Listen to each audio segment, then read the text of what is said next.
Evening. We'll talk about Thanksgiving from the perspective of Jewish law. There actually is discussion on this. You might think it's rather not a harmful secular holiday, but there happens to be a good amount of discussion on this. So one extreme is Rav Hutner. It's understood that he's talking about Thanksgiving in one of his responses, and he says that because we are celebrating a holiday, it's like one extreme, a negative, like against. It says because we're celebrating a holiday that's marked on the secular calendar, which kind of is premised upon another religion's beliefs. Because it's based on a Christian calendar, any holiday that you're marking each year based on that, that's not okay. It's similar to he says Avodah Zarah. It's like close to Avodah Zarah almost. A very extreme stance he takes on this. On the other side of this is Rav Soloveitchik in Rav Schechter's book, where he kind of goes through, his main student goes through some of his halacha on this. He basically asks, he says, Dat Rabbeinu Aitashi mutar lechol basar hodu. Our rabbi, Rav Soloveitchik, used to say you can eat turkey on B'yom Thanksgiving. In Hebrew, he wrote it.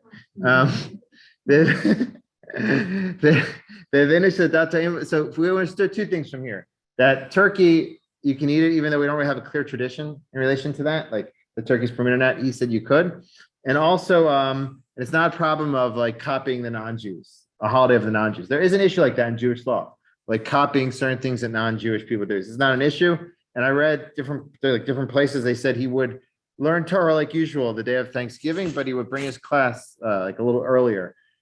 People assume that was because he was going to go home and have some sort of meal with his family for Thanksgiving.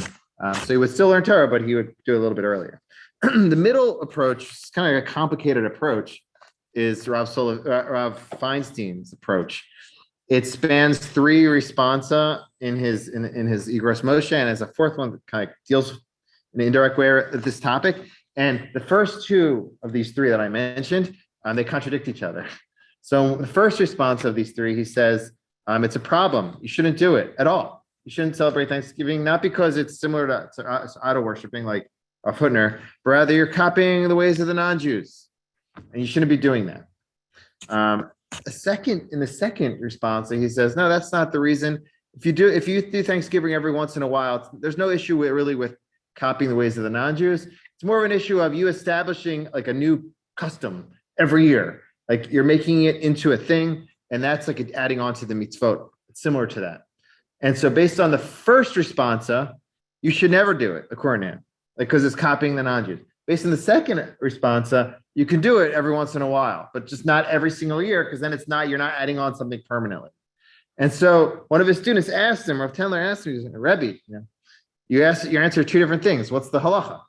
So he wrote a third response, and it's like really fascinating. He goes it's like awesome to learn this response if you ever get a chance. Just like it's just like he goes through all the different reasons, and it's like really interesting. But in the end, he says like he leans towards the approach that it should be in general forbidden. But in his second, but he wasn't sure. He had a doubt. Why?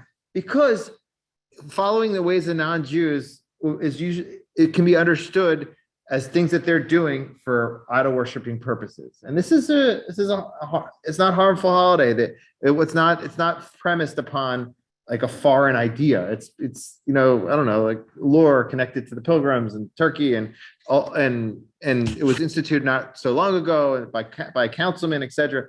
It's not really like a religious thing. So that was his doubt. His doubt is maybe I really shouldn't make it completely forbidden, because even if I go by the reason that following the ways of non-Jews, that might not be applicable because it's not a religious thing. So therefore, he said, I lean towards that view. I can't like poskin like that all the way. But even if I don't hold by that, I still hold by the second approach, which is not to do it all the time. If you do it all the time, then you're adding on to the mitzvot. So that's his approach, kind of like a middle approach. Rav Soloveitchik says, didn't have an issue with it. Rav Hutner was like against it. He says like similar to idol worshiping.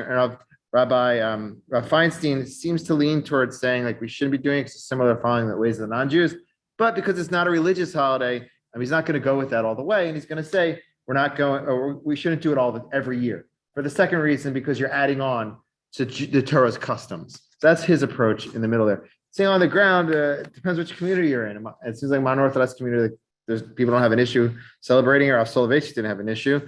I would say like if you, I never heard anybody saying this, but maybe like if you really want to go by a Soloveitchik or like Ralph Feinstein or a Furter, maybe you should not eat the turkey, and then it'll be like you're changing the custom. So it won't be like really, and you could just go vegan for Thanksgiving. No, I'm just joking. But making a change, it wouldn't be like following the ways of the non-Jews.